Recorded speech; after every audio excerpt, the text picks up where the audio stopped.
come home, and it's not just the Russian society that's rotting. Putin himself is literally rotting away.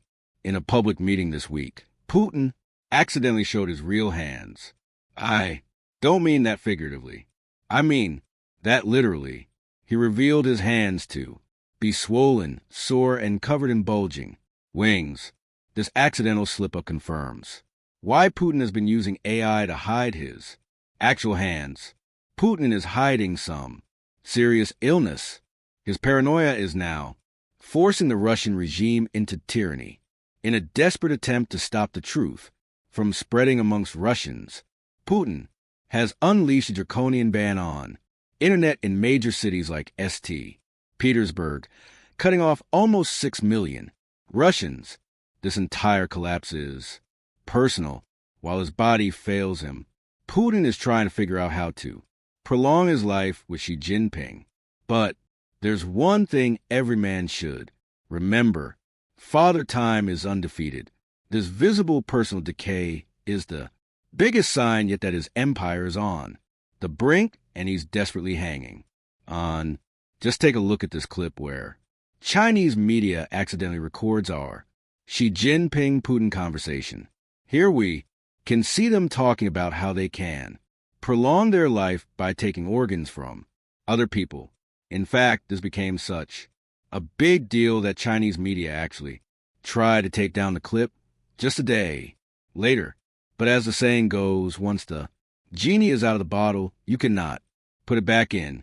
Biotechnology is continuously developing. Human organs can be continuously transplanted. The longer you live, the younger you become, and you can even achieve immortality. Hello.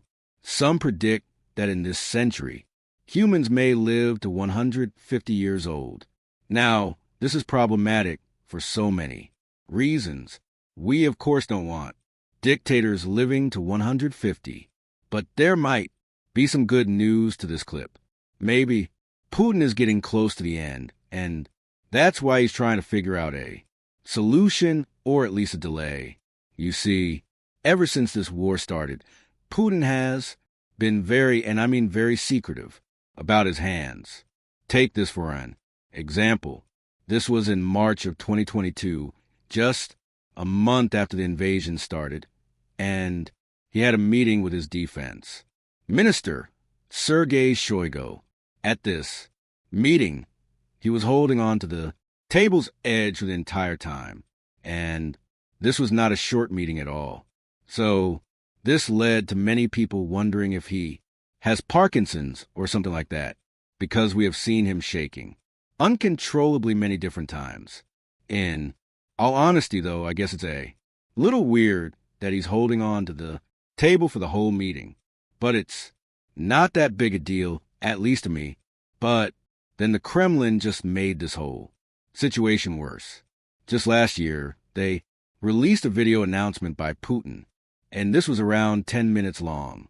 Announcement where Putin is basically threatening the world that he now has this new missile called Orishnik, and he can destroy anyone and everyone. But pay attention to his hands throughout this whole announcement, because they are suspiciously still almost like they altered it using CGI or AI or something like that. His whole body is moving, but it seems hands are just like fake or something. That's why many people pointed out that this was obvious. When Putin showed his hand, everyone started debating if there's something wrong with him.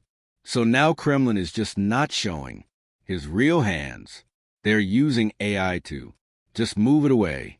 Well, I guess they finally messed up, because earlier this week, Putin had a meeting with a Russian health minister. I don't know who she was, but they were talking about vaping and how big of an issue that has become in Russia. Well, people didn't really pay attention to what the meeting was about, but they paid attention to his hands. Now, this is the same hand that Putin has been hiding or using it to hold tables, and now it looks like it's swollen and sore with bulging veins.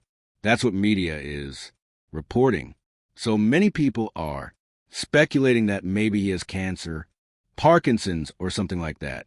Personally, I like the explanation that Anton Gerashenko gave. Putin has been covered in blood up to his elbow because of all the killing he's carrying out in Ukraine, and that's why his body is falling apart. Or it could be the stress of the war that's killing him because the war is truly coming home.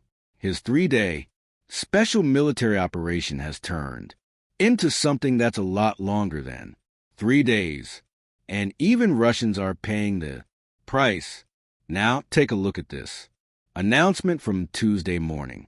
The first Russian region has officially announced that it is shutting down the internet until the end of the year. Now, this is the first official announcement, but we've been covering these issues in Russia for a long time. The Russian internet has been unreliable, to say the least. This is just Putin's way of making sure Russians don't learn the truth about the war. And that's why he has been banning Telegram. He has been banning WhatsApp, and he's also trying to mess with what websites people can visit and what they cannot visit. Here's an interesting fact about how little Russians realize how many people involved. Let me give you a small example. I just came across a video by a Z propagandist who mentions the casualties in the battles for the city of Pokers. For those who aren't following, Russia is now trying with all its might to capture Pokers, just as it once did with Bachmut, if you remember. So he said that the losses are comparable, and back then about 40 to 50,000 people died. Those are the figures they themselves give. These are 2 small cities where approximately 60,000 people lived before the war. What is 60,000 people? It's a settlement, you could say. And for these 2 small cities, Russia has already killed 82, 100,000 of its own soldiers. I repeat, Russia killed them. It wasn't Ukraine that killed them. It was Russia. To give. The moment you stop trying to control everything is the moment life starts working for you. Most people think power means control over people, situations, and outcomes.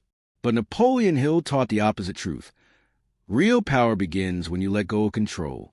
When you stop forcing things, you allow your mind to focus on what truly matters, your thoughts, your emotions, your inner state.